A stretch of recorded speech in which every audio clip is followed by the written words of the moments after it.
साथियों, अपनी पृथ्वी के ऊपर हमने अनेक स्थलाकृतियों को देखा, जिसके अंदर हमने ऊंचे ऊंचे पहाड़, गहरी खाइयां, समुद्र, कहीं नदियां निकल रही हैं, कहीं दूर तक देखते हैं तो मैदानों को भी अलग अलग प्रकार से हमने देखा कि कहीं मरुस्थलीय प्रदेश हैं तो कहीं वृक्षों से भरे बड़े बड़े वन हमारी पृथ्वी पर विद्यमान हैं।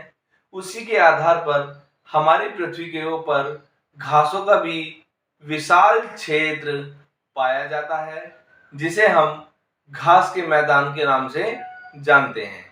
तो ये जो घास के मैदान है, इन्हें हमने अक्षांशीय रेखाओं के आधार पर अलग अलग प्रकारों के रूप में देखा। जैसे हमने इससे पहले सवाना प्रदेश या सवाना घास के मैदानों को पढ़ा, जो आपके उष्ण कटिबंधीय क्षेत्र के अंतर्गत आते हैं। ऐसे ही आज हम शीतोष्ण कटिबंध घास के मैदानों को पढ़ेंगे कि शीतोष्ण कटिबंध घास के मैदान अपना ग्लोब के ऊपर या पृथ्वी के ऊपर क्या स्थान रखते हैं। घास के मैदानों को ग्लोब पर जब देखते हैं, भूमध्य रेखा या विषुवत रेखा 23.5 डिग्री, 23.5 डिग्री, इसके ऊपर जब हम चलते हैं जो 66.5 डिग्री और ऐसे ही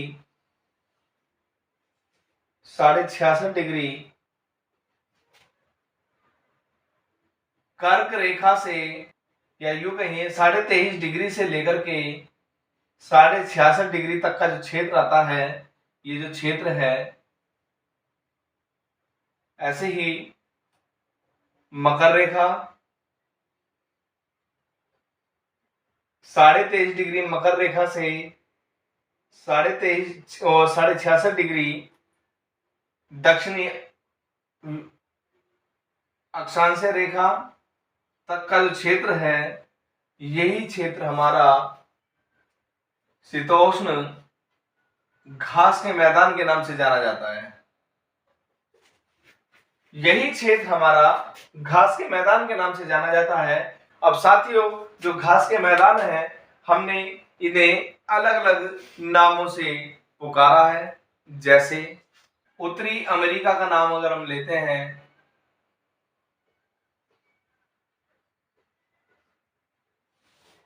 उत्तरी अमेरिका, तो इस यहां पर इन घास के नामों को प्रेरी के नाम से जाना जाता है कि यहाँ पर प्रेरी घास के मैदान पाए जाते हैं। यूरोप या यूरेशिया, यूरोप प्लस एशिया का जो क्षेत्र आता है, जिसे हम यूरेशिया के नाम से जानते हैं, यहाँ इन्हें स्टेपी के नाम से जानते हैं कि यहाँ ये स्टेपी घास के मैदान है। ऑस्ट्रेलिया का नाम लेते हैं, ऑस्ट्रेलिया में इन्हें डाउन्स के नाम से जानते हैं, ये डाउन्स है। दक्षिण अफ्रीका की बात करते हैं,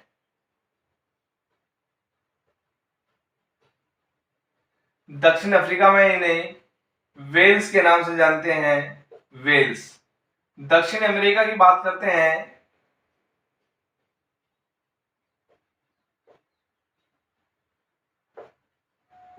दक्षिण अमेरिका में इन्हें पंपास के नाम से जानते हैं, पंपास।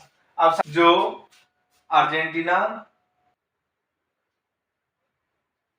उरुग्वे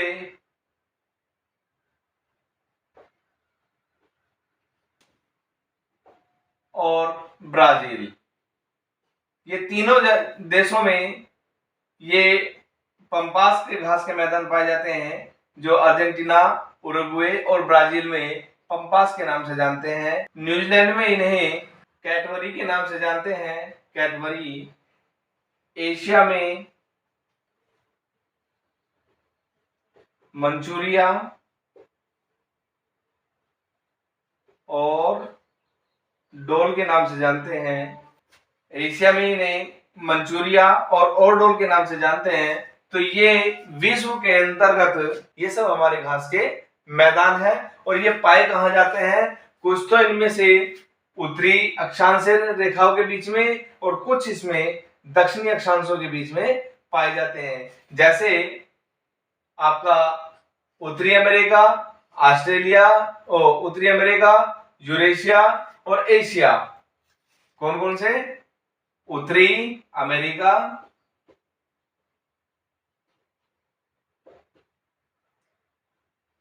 यूरोप और एशिया। ये जो महाद्वीप है, इन महाद्वीपों के अंदर ये उत्तरी अक्षांश के अंतर्गत पाए जाते हैं। बाकी जो बचते हैं आपके दक्षिण अमेरिका,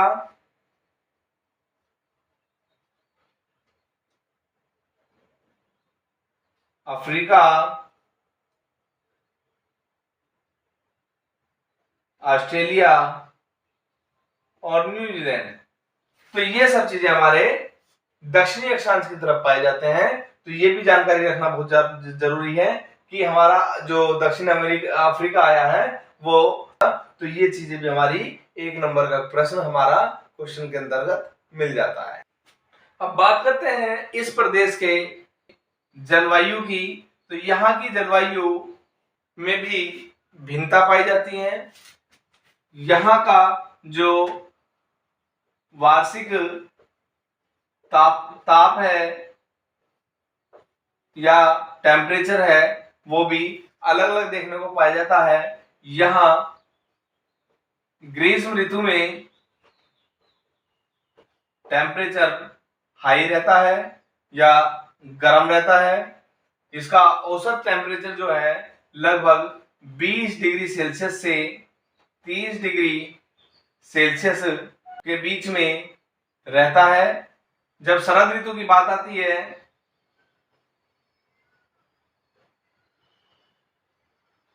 शरद ऋतु में ये -20 डिग्री सेल्सियस तक इसका टेम्परेचर गिर जाता है, क्योंकि यहाँ जो शरद ऋतु है वो भी अत्यधिक ठंडी होती है। अगर बात करें कनाडा की, तो कनाडा में जो टेम्परेचर है -20 डिग्री सेल्सियस तक पहुंच जाता है, जो उत्तरी अमेरिका के ऊपर स्थित है। ये कनाडा उत्तरी अमेरिका के ऊपर स्थित है। ग्लोब पर जब हम देखते हैं तो यहाँ का जो टेम्परेचर है सर्दी में वो -20 डिग्री सेल्सियस हो जाता है। यहाँ जो वर्षा है वो भी औसत वर्षा होती है, लगभग 25 सेंटीमीटर से 70 सेंटीमीटर यहाँ वर्षा होती है। जो यहाँ की जो मैदान है, जो घास के मैदान है, उनके लिए बहुत ही कम है, क्योंकि अगर विश्व पटल पर देखा जाए तो जो क्षेत्रफल है पूरी पृथ्वी का, उस क्षेत्रफल का लगभग मात्र 1/4 भाग या 25% भाग ही हमारा घास के मैदानों के रूप में देखा जाता है। ये 25% भाग 2 भागों में बटा होता है, जिसे उष्ण कटिबंध क्षेत्र और शीतोष्ण कटिबंध क्षेत्र के नाम से इसे जानते हैं। ये वर्षा जब होती है तो वर्षा यहाँ की मिट्टी को नम कर देती है, और जिससे कि यहाँ जो घासें हैं या जो छोटे छोटे पेड़ हैं, पेड़ तो यहाँ पर रहते नहीं है क्योंकि वर्षा कम होती है, तो जो छोटी छोटी घासें हैं तो उन्हें वो हरी हो जाती हैं, और जब तक हरी रहती है जब तक उनके अंदर नमी होती है। तो ये हमारी शीतोष्ण घास के मैदान है, वो हमने आज पढ़ा। पढ़ने के बाद जाना कि हमारे घास के मैदानों को अलग अलग स्थानों पर अलग अलग नाम से जाना जाता है। धन्यवाद।